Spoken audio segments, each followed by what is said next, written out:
Hey everyone, this is Mason Hutchison. Welcome back to HerbRally, your daily herbal podcast. We come out with new episodes about 5 days a week, so be sure to tune in often.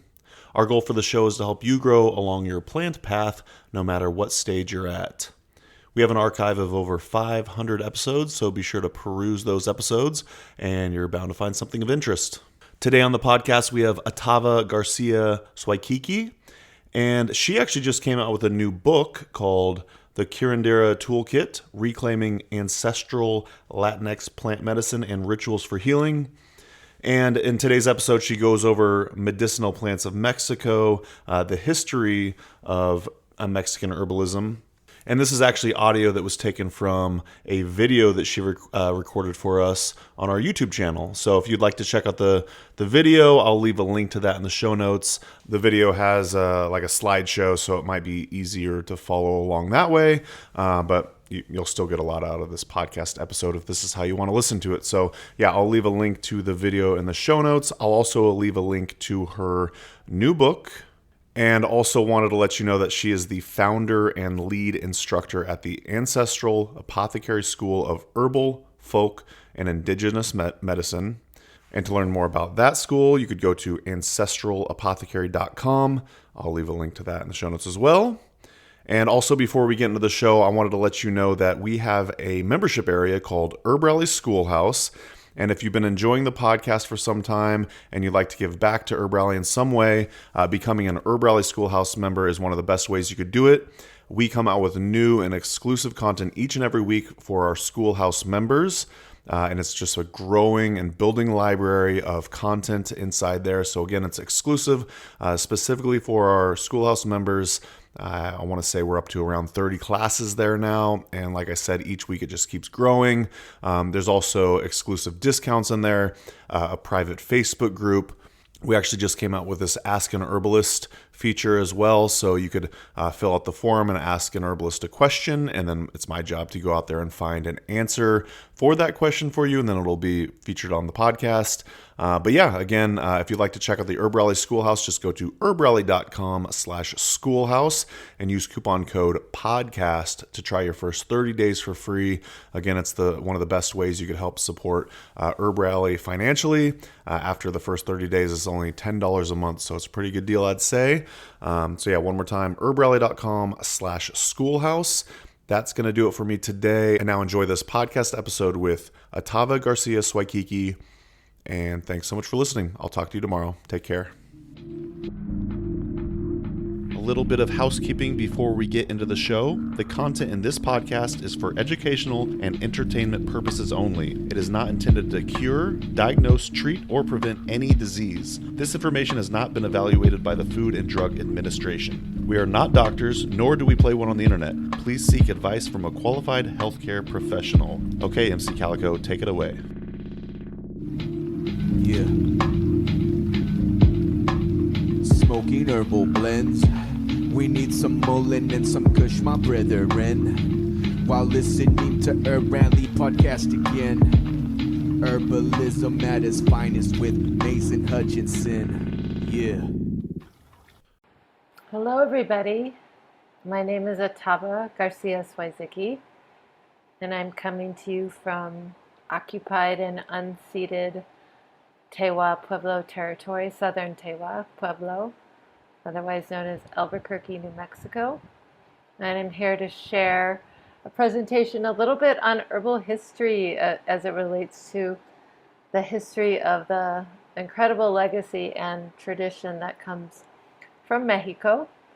A lot of this is based on my own life experience and a book I just wrote, which I'll share about in the end of this presentation, but really want to share with more the wider herbal community something that I think often gets overlooked and forgotten about the contribution and the advances that come from the traditions in Mexico. So I will introduce myself in a moment with the first slide more thoroughly. So, like I said, this presentation is called Xóchitl. I'm learning how to say Nahuatl.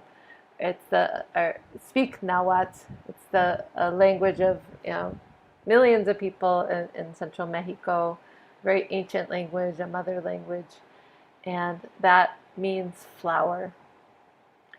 The translation is flower, and in the center, this is a glyph of the Xóchitl as it appears in the Mexica sunstone, kind of incorrectly known as the Aztec calendar, but it's the giant stone that is actually a way to kind of map the movement of the sun and the moon and the Venus. And part of that is a 20-day way of counting time, which gets called like a ventana or like a month. And Xóchitl is the last glyph in this, or last day in this calendar, and it represents the flowering of potential, of possibility, of a peak of an energy or an experience. It represents beauty, creativity. I really feel like it's the heart of the tradition of our herbal practices that come from Mexico. So my name, like I said, is Atava Garcia Swiecicki. I have ancestors from central Mexico in the area of Guanajuato. I also have ancestors from New Mexico, where I am living now, that are Dene or Navajo, and as well as Slavic ancestors from what's now called Poland, and ancestors from Hungary.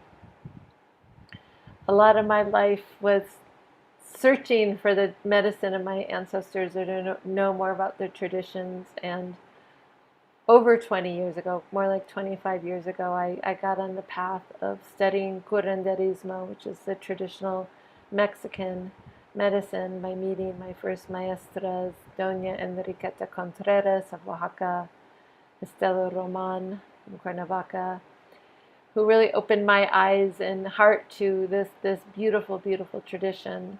So what this presentation is about is going to be more history as it relates to herbalism, but I do always like to honor the ancestors of this tradition, my ancestors, the ancestors of my teachers, and all of the people in Mexico whose lives were lost, or who risked their lives to keep these practices alive through 500 years of colonization. I feel like that's something we can't take lightly, especially in these political times, that we may be able to practice herbal medicine freely now, but throughout history, people have been accused of witchcraft and persecuted and killed for their practices all around the world, and also in Mexico. So my intention for this presentation is just to share a little bit of the history that excites me and maybe will excite you. There's many more things I could share in hopefully future presentations. So I'm going to zero in on, I'll first say, just honor the ancestors. Give a moment to that. And then I'm going to zero in on a point in time about 40 years after the moment of colonization, where Hernán Cortés and his soldiers came to Veracruz and then to Tenochtitlan, which is modern-day Mexico City, and really destroyed an incredibly advanced, sophisticated civilization. They burned buildings, destroyed libraries, burned books, killed people. Millions of people died either in the warfare, the inhumane conditions, and also the ensuing smallpox epidemic, which was in many cases intentionally introduced to people. So after that period, after that horrible period, the Spanish came, and a lot of Catholic monks came and started schools to educate and convert the natives, the indigenous people. And one was a school in Mexico City that was for young boys. And at that point, the dean of the school wanted to impress the King of Spain. So they commissioned this book documenting the herbal practices that were again, hundreds or thousands of years old, but still being practiced in Mexico at that time, the herbal medicine practices. So this became the Codex, or Códice de la Cruz Bandiano, or the Codex of, it also gets called the oldest herbal text in the Americas, or is the oldest herbal text in the Americas. It has another translation from Latin, which is like the little book of the medicine of the Indians. So this book was written in 1552 by a Nahuatl, by a Nahuatl or Mexica indigenous doctor. I always like to think of them as Martin de la Cruz as a herbalist. He wrote it, and I believe he also was the one who drew these beautiful, colorful, captivating illustrations of the medicinal plants. And I have this slide here so that you can just see some of the color and the richness. So each page described the plants, and in Latin and in Nahuatl, it described a little bit of the use, like this plant was used for pain, or for skin diseases, or for sleep. It's a pretty sparse text in terms of the descriptions of the use of plants, but it is, I still think it's a treasure, because it is a doorway into a world of medicinal plants that I certainly didn't learn about in herb school, and I think more of us need to know about. So Hey everyone, it's Mason. Just a quick interruption from the show to let you know about our 13 herbal freebies. If you go to herbrally.com, on the navigation bar at the top of the page, you'll see a button that says Freebies. Just click there and you'll sign up for our email newsletter, and in exchange, we're offering 13 herbal freebies. That's ebooks, webinars, videos, downloadable audio, and discounts to cool herbal companies. So if you'd like to check out these freebies, as well as sign up for our email newsletter, we update you about current events, new monographs, new videos, etc. Just go to herbrally.com and click on the button at the top of the page that simply says Freebies. Okay, that's it from me. Now back to the show. Juan Bandiano translated it into Latin. He was also an indigenous man, educated by the Catholic monks at this school. One of the curious things about the book is that all of the Aztec, or really more correctly Mexica, medical theory was omitted because, again, all of the indigenous practices, the ways of praying, the ways of doing ceremony, the ways of healing, were seen through the eyes of the colonizers, or the eyes of the Spanish, who had no framework or no perspective except to think that it was the devil's work, or sacrilegious. I want to say, just as a caveat, that's not true. It was just about a misunderstanding, but that became a real systematic way of really a persecution, and forcing people to convert to a religion in order to survive. So anyways, so interestingly, in this medical text, unfortunately, probably some of the juiciest, most important information about really how the Mexica people who viewed medicine, viewed the human body, viewed plant medicine, that was not there, because they didn't want to upset the Catholics. So another interesting thing is that, as historians have studied this text, they've also noticed that a lot of the ways the description of plants, or the uses of plants, definitely have an influence that comes from Spain and Europe. So, of course, this is almost 40 years after first contact of the Spanish in Mexico. So of course, over all those years, especially since there was such a calculated destruction and rampage and eradication of the indigenous culture and people, and then a very strong enforcement of the beliefs that came from Spain, Of course, that would have permeated into this work.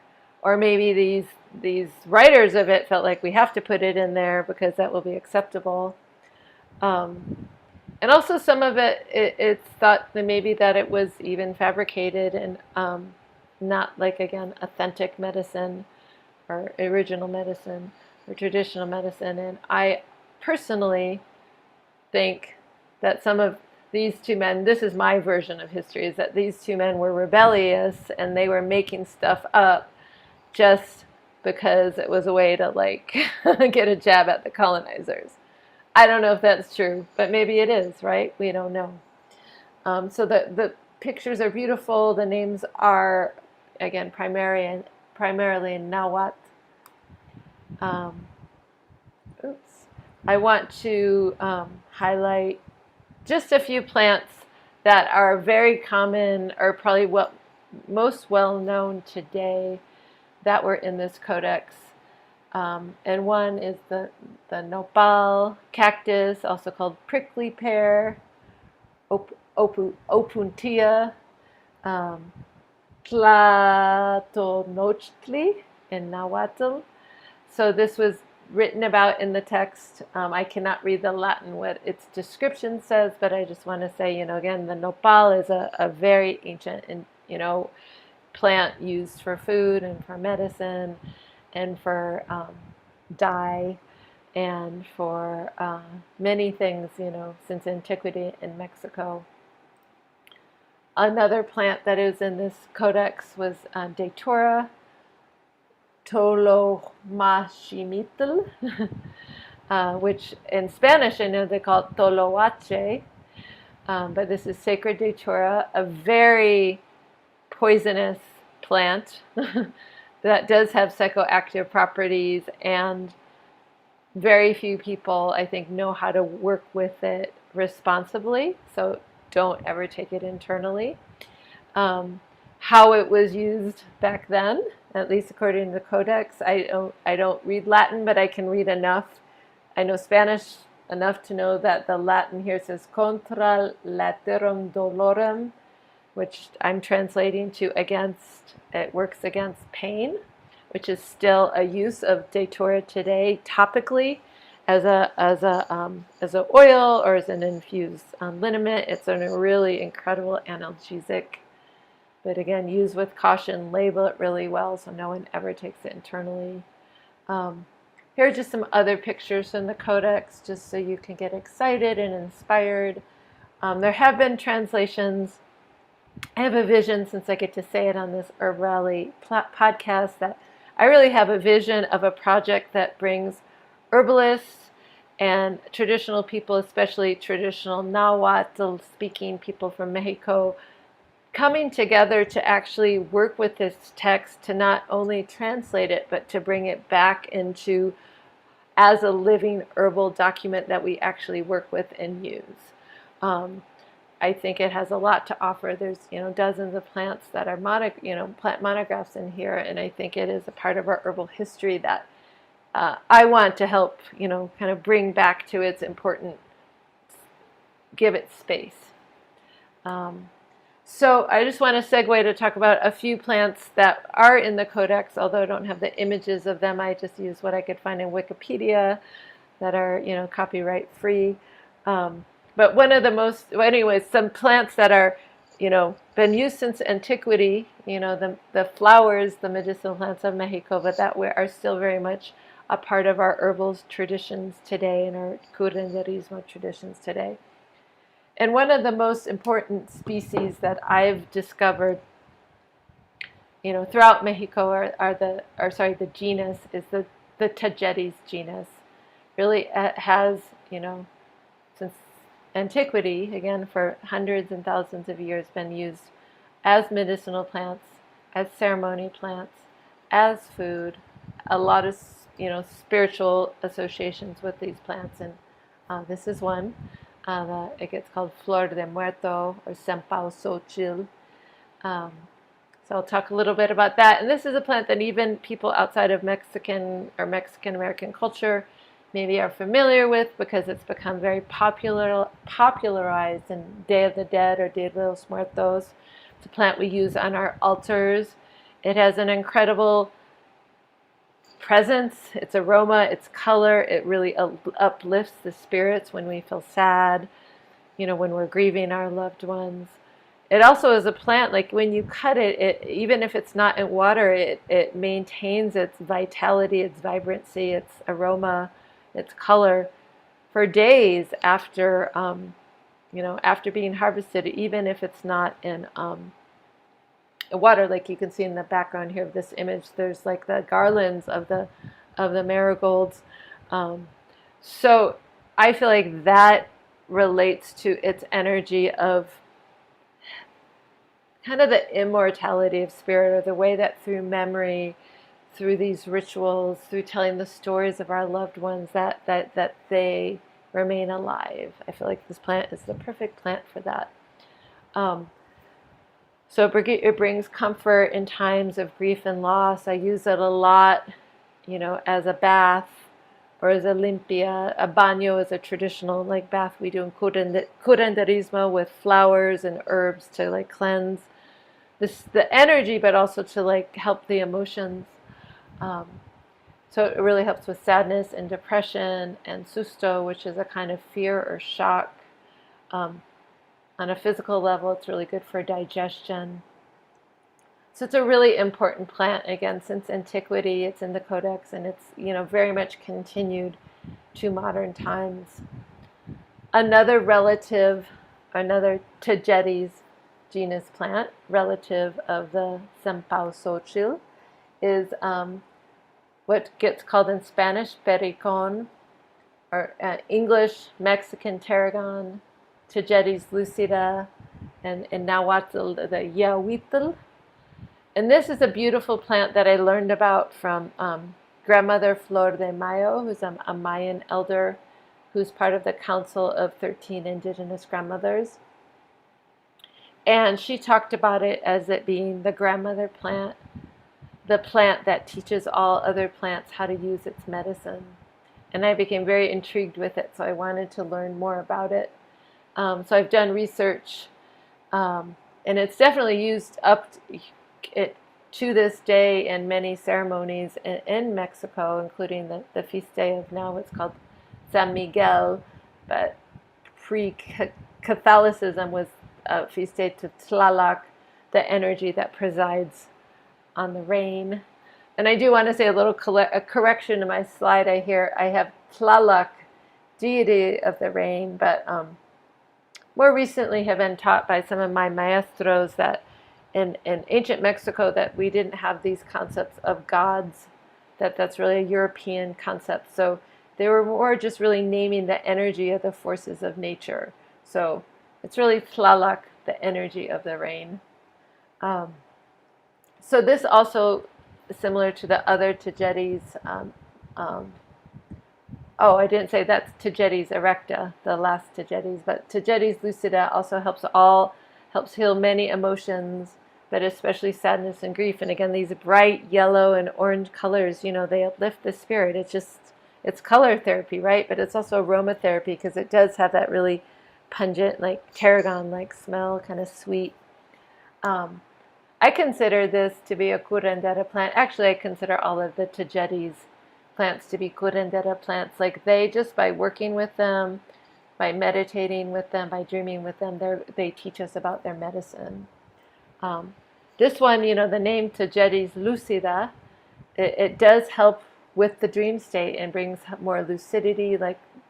A lucid dream is when you awake in your dream, when you're aware that you're dreaming while you dream, but it also will help with dream recall. It brings healing in dreams.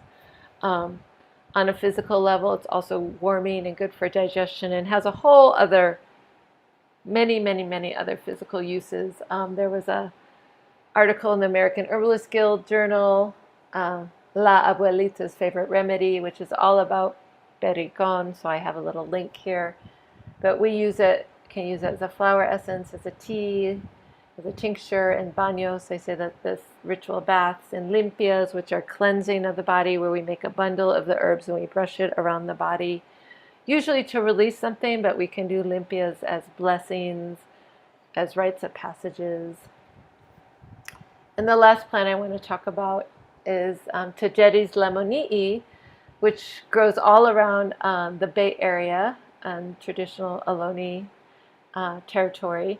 And really, when I first learned about Tagetes lucida, I learned that its sister, its sibling, or cousin species was growing literally as a bush outside my door. This is also native to more northern Mexico, and also now what's considered the U.S. Southwest, which of course once was a territory of Mexico.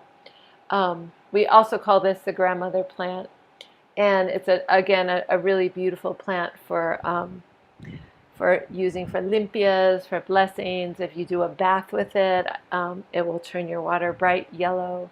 So it's a very powerful and healing plant, and also one that's indigenous to Mexico. I don't know if this one was in the Codex Bandiano de la Cruz. So just for some further information, here's the slide. Or, just again to expand the awareness of like the heritage of the plants that come from Mexico. I mean, Mexico has incredible biodiversity. There's two coastal regions, Atlantic and Pacific. It has high desert, it has jungle, and everything in between. So there's an incredible biodiversity of people, animals, and plants. But I just want to name some of the other plants that have been gifted to us from Mexico that we use as herbs, as food, as medicine. Chocolate, corn, vanilla, chile, chia, nopal or prickly pear, epazote, which also gets called wormseed,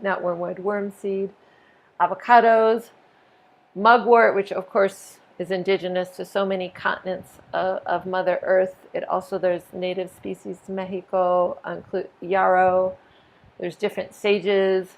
The blue elderberry, which in English gets called Mexican elderberry, is also native to Mexico. In Spanish, it's called sauco. Mexico also gives us with peyote, magnolia, dahlias, which I think is misspelled there, zinnia, plumeria, tomatoes, and hundreds more. So I just want to honor, the vastness of this tradition. And this is an image from another codex, which shows the different energies of each direction, and there's also a sacred tree in each direction. I'm also on a expedition or mission to figure out which are the trees in this image. So I just want to thank you all so much for listening to my presentation. I recently published my first book called the Curanderx Toolkit, Reclaiming Ancestral Latinx Plant Medicine and Rituals for Healing. A lot of that info from the slideshow is in the book, and much, much more. I talk about limpias, I talk about dream work, I talk about the sacred energies. So if you're interested, you can find it, I would say, at your local independent bookstore, or you can buy it from my publisher, Heyday. You can find me on my website, ancestralapothecary.com. There's also the school that I founded in Oakland, but I'm passing on the stewardship to, called Ancestral Apothecary School, which will soon have a new name, but you can also look up Ancestral Apothecary School on the internet, and on Instagram, I'm at Curanderx Toolkit. So thank you so much for watching this presentation. And that's going to do it for today's episode. Thanks so much for listening to the HerbRally podcast. If you'd like to hear more from us here at HerbRally, we now have a text message community, believe it or not. Basically, it's just updates from us. We send about 1 to 7 texts per week, notifying you about new events, videos, courses, podcasts. You get the idea. It's pretty much like our email newsletter, just in text form. So if you'd like to receive text messages from HerbRally, just text JOIN, that's JOIN, to the number 541-256-2895. Again, that's JOIN to number 541-256-2895. And to stop receiving text, that's easy too. Just text STOP to the same number. It'll opt you out immediately. Okay, thanks again for listening. Have a great rest of your day.